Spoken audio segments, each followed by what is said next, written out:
Hey guys, this is Byeeee and welcome back to my YouTube channel. Yeah. So I dyed my hair purple, as you can see. This actually looks a bit pink on camera, but it's actually a really purple shade. And also the dye that I bought from Korea, from Myeongdong, in one of my vlogs, I didn't use that dye because it was a bit darker purple color, so I was like, I don't know if it will show or not, and I just went to a salon to get it done here in India. So yeah. I like my new hair. About today's video, I actually wanted to make a video about life in Korea because I get so many questions from you guys about life in Korea, and I have picked top 5 questions that I usually get, and I'm gonna answer those questions and talk about life in Korea through those questions. So yeah, let's go into the video. So yeah, one of the questions that I get so frequently, and even people who are not coming to Korea any soon, they ask me these questions, and these are about safety in Korea. So many people ask me, is Korea safe? Is Korea safe for girls? And is Korea safe to live alone? So my answer in brief is yes. I personally feel that Korea is much more safer than India. Like Japan and Korea are one of the safest countries in the world. Korea is really safe, and one of the main reasons that I think that Korea is so safe is that there are many CCTV cameras. You know, like there are these round circle thing where in the CCTV zone, and they are like on almost on every street. And because of that, you know, people don't commit much crimes there. The crime rate is really low. And also there are like many convenience stores, and those are open 24/7. So if you're like late at night and you feel like someone is maybe following you or something, you can go to the convenience store, and there are always employees there. And yeah, you can like maybe wait there for a bit if something like that happens. Personally, I have been late at night. I've been outside late at night. I have came back like at 2 a.m, 3 a.m, 1 a.m. Yeah, so I never felt unsafe. I feel like it's so safe, and the freedom you get in Korea is insane. Like you can go out freely at night, even at like 12 a.m or something. You can go out at 12 a.m, come back at 2 a.m, no one cares. And especially in student areas, actually it's I think common, and it's a bit safe. So if you live near campus or something, it's I think pretty safe. But of course, like any other country, there are unsafe areas in Korea.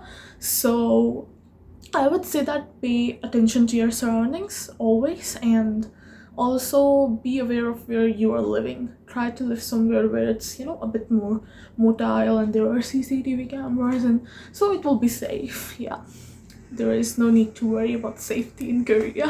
मुझे पता है क्योंकि मैं late थी इतना रात को बाहर कि कोरिया सेफ है.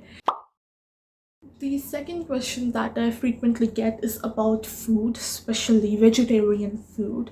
So many people ask me like, is Korea okay for vegetarians? And I actually don't know, but yeah, to be honest, I feel that if you're a vegetarian, you are gonna face issues, especially if you're here for a long term. So like if you're here for a long time, if you're here a student or something, I don't think you have time to cook. And even if you're a tourist, I don't think you can cook, right? So it depends on where you're staying. If you have the kitchen facility, then maybe yes, but I know it's not possible to, you know, cook every time. And I don't eat beef, pork, and I personally feel that as a chicken eater, just a chicken eater, my options are pretty limited in Korea.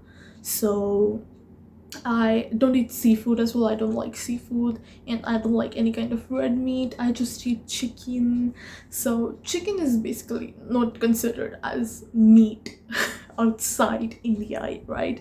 So meat is basically red meat. chicken is poultry, right? So yeah, when I go out with my friends and everyone is from different nationality, they have to find a chicken place so that they can eat with me. I sometimes feel bad, like if they want to eat meat or something, but yeah, most of them are pretty understanding, so it's fine. But personally, I feel like as just a chicken eater, my options are pretty limited in Korea when I eat outside.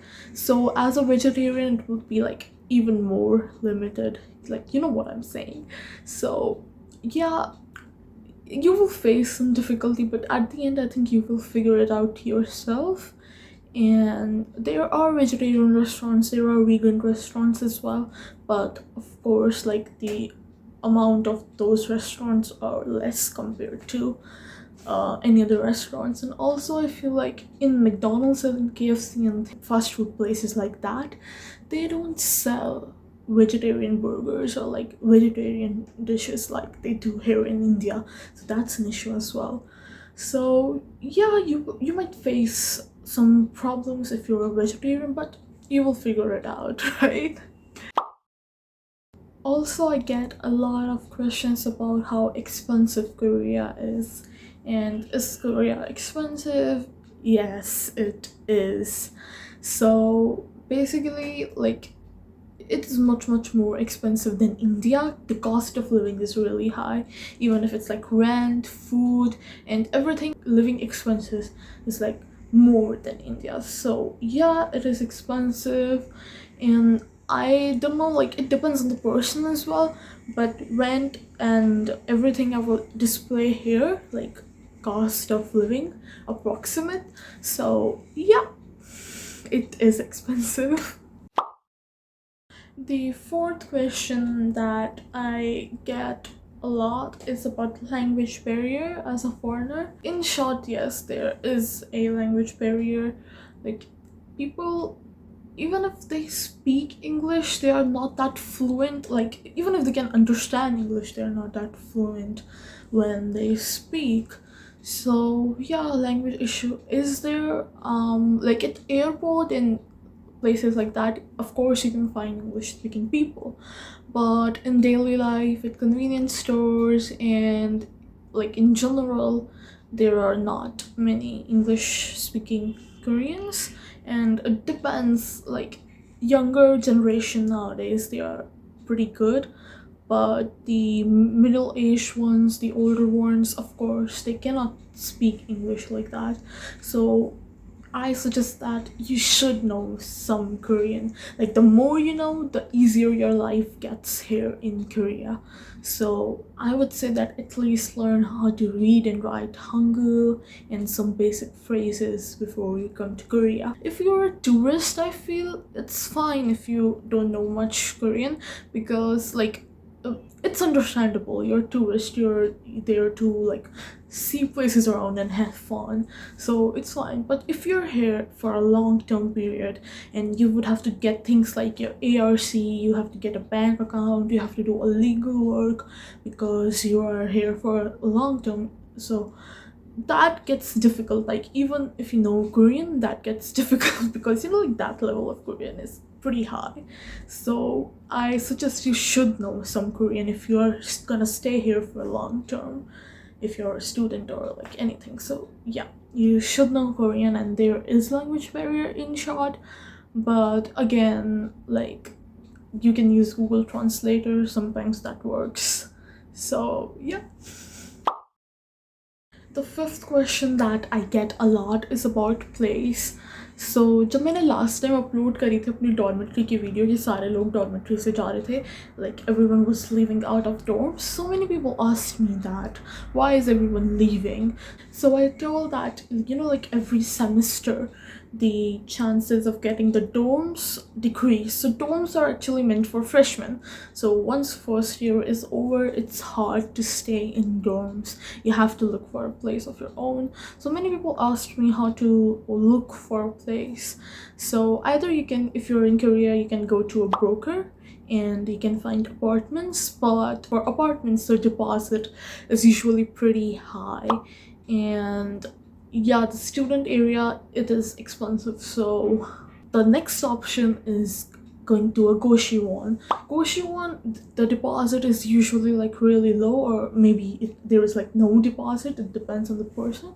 The rent is pretty similar than in apartment. The rent is pretty similar, but it's like just about depositing. You do get your deposit back, but it's like really high for apartments. So yeah, एक apartment usually उनका deposit काफ़ी high होता है. जो Goshiwons होते हैं उनका deposit थोड़ा कम होता है. और कई लोग मेरे से पूछते हैं about sharing house और उन सब चीज़ों के बारे में. मेरे को इतनी knowledge नहीं है उसके बारे में.